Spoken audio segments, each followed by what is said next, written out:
released and is going to spend time with family. She also says the FBI is going to investigate and continue their investigation into this incident. And notably, Jake, she says that ICE will continue their presence in Minneapolis. We have heard strong words from local officials who have said that they need to get out, they being ICE, from the Minneapolis area. But she maintained that they are going to stay on the streets there and continue to conduct their operations, which they have touted over the course of the last couple of days as the biggest immigration operation to date under President Donald Trump's second term. So really, the bottom line here is that the Department of Homeland Security had laid out a set of facts earlier in the day. They are maintaining that many hours later in describing the events that unfolded here. And they are saying that they are standing behind the officer and the way that he conducted himself here that obviously led to the death of this U.S. citizen woman, and that they are going to continue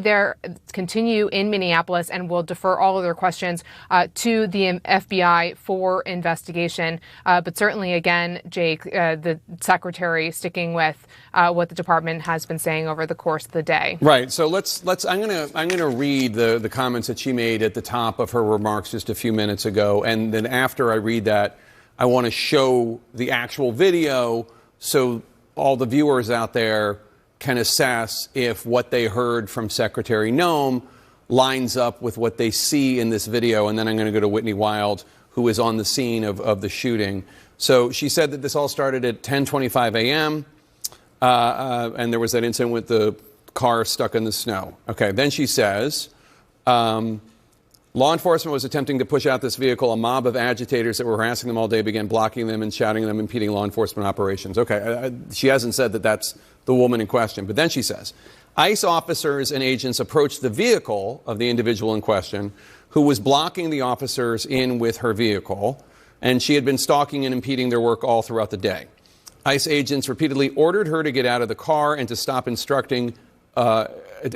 obstructing law enforcement, but she refused to obey their commands. She then proceeded to weaponize her vehicle, and she attempted to run a law enforcement officer over.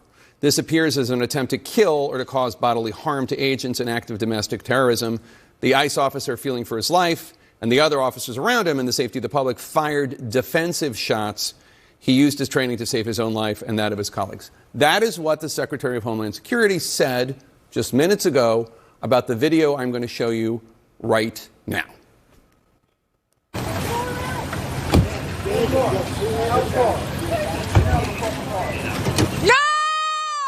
No! Shame! Shame! Oh my God! What the f? What the f? You just what the f did you do?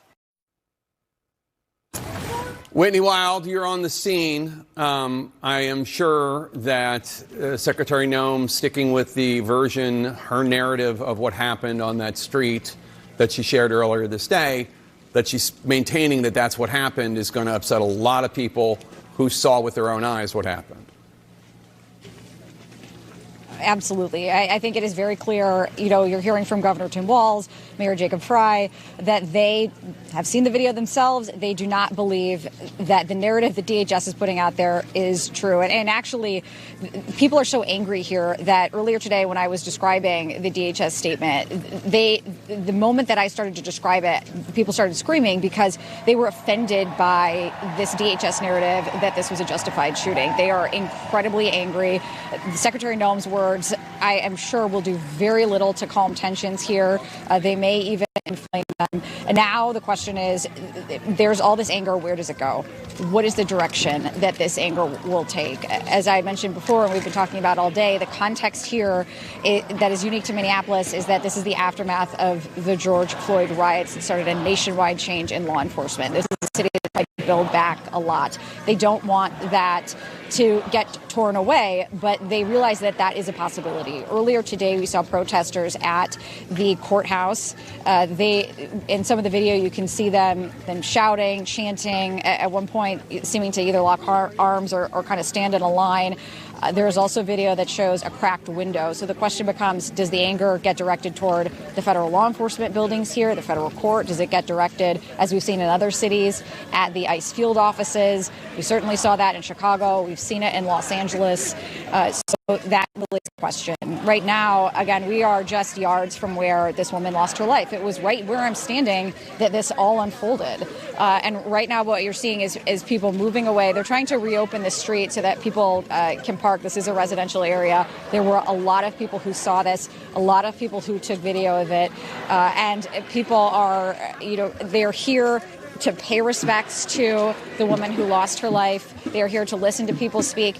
And Jake, I'll leave you with this. Over and over, we're hearing people chant her name. They're saying, say her name, and you're hearing the crowd chant her name. This is another George Floyd moment here. And the people here, hope, assume that this moment will not be lost in a week, in a month, in a year. This is another turning point here. And they are telling you plainly they want ICE out of Minneapolis. All right. And Priscilla Alvarez, not to put too fine a point on it, but you have a lot of sources within the Trump administration, in the immigration realm, in Homeland Security, in ICE, and all over, people who support President Trump, who support his immigration agenda, who support these operations.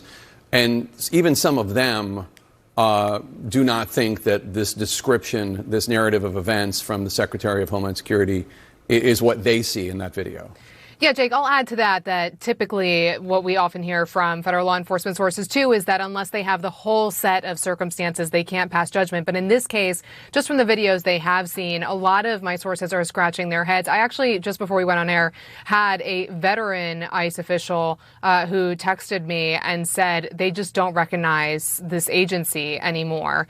So there are a lot of questions here. Of course, ICE has been doing work like targeted operations for years. They have been in dangerous situations before. So seeing something like this unfold where a woman was killed, it begs the question as to whether the officer did, in fact, follow training protocol. Now, the secretary is standing by this officer, saying that he did follow standard protocol. But at the same token, this is still under investigation by the FBI. So, yes, certainly still a lot of questions, even after that presser from the Department of Homeland Security. I believe the secretary also made a comment about how this ICE officer had been dragged in an operation in Bloomington, Minnesota. That's right. Last June, dragged 50 yards. He survived it, obviously, but one wonders if that was part of this in any way.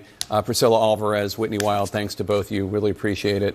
Joining us now, Republican Congressman Carlos Jimenez of Florida. We have him here to talk about Venezuela, but there is this breaking news, and I am wondering your reaction to the shooting.